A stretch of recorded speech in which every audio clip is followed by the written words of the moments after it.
छोटा सा गांव था, हरे भरे पेड़ों और रंग बिरंगे फूलों से भरा हुआ।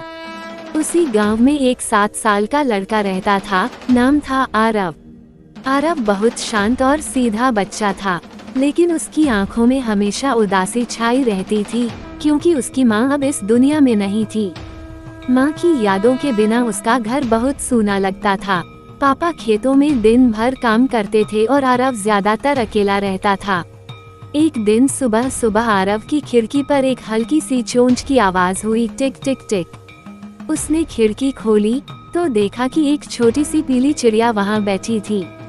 उसकी आंखों में चमक थी और वो आरव को देखकर चहचहा रही थी, चूं चूं। आरव मुस्कुराया। बहुत दिनों बाद उसके चेहरे पर मुस्कान आई।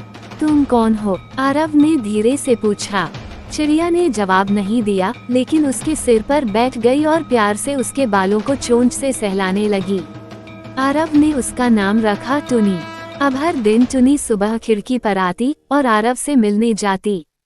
वह चहचहाती, उसके लिए बीज लाती और कभी कभी पेड़ों से टपके फूल।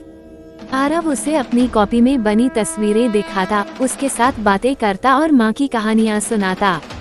एक दिन टुनी नहीं आई। आरव ने पूरा दिन इंतजार किया। अगले दिन भी नहीं आई, तीसरे दिन भी नहीं। आरव का मन बहुत दुखी हुआ। वह सोचने लगा, क्या टुनी मुझे भूल गई?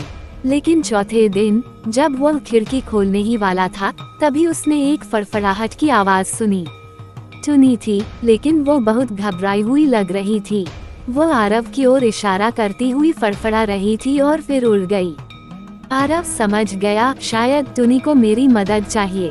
वो जल्दी से अपने जूते पहने और खिड़की से बाहर कूद गया। टुनी आसमान में उड़ते उड़ते बार बार मुड़कर देखती और आरव उसका पीछा करता गया। वे दोनों गांव के बाहर एक छोटे से जंगल की ओर बढ़े। जंगल में एक पुराना पेड़ गिरा हुआ था। उसके नीचे कुछ पत्तों में अटका एक छोटा चिड़िया का बच्चा फंसा हुआ था। टुनी बार बार उसके पास जाकर चहचहा रही थी। बच्चा डर के मारे कांप रहा था। आरव ने जल्दी से पत्तों को हटाया और बच्चे को उठाकर धीरे से टुनी की ओर बढ़ाया। टुनी ने चहचहाकर आरव को धन्यवाद कहा।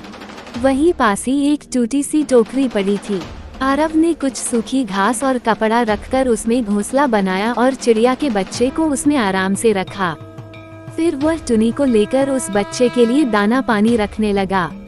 अब टुनी रोज आरव के पास नहीं आती थी, लेकिन हफ्ते में एक बार जरूर आती और आरव को अपने नए दोस्त चिड़िया के बच्चे के बारे में बताती। आरव अब फिर से मुस्कुराने लगा था।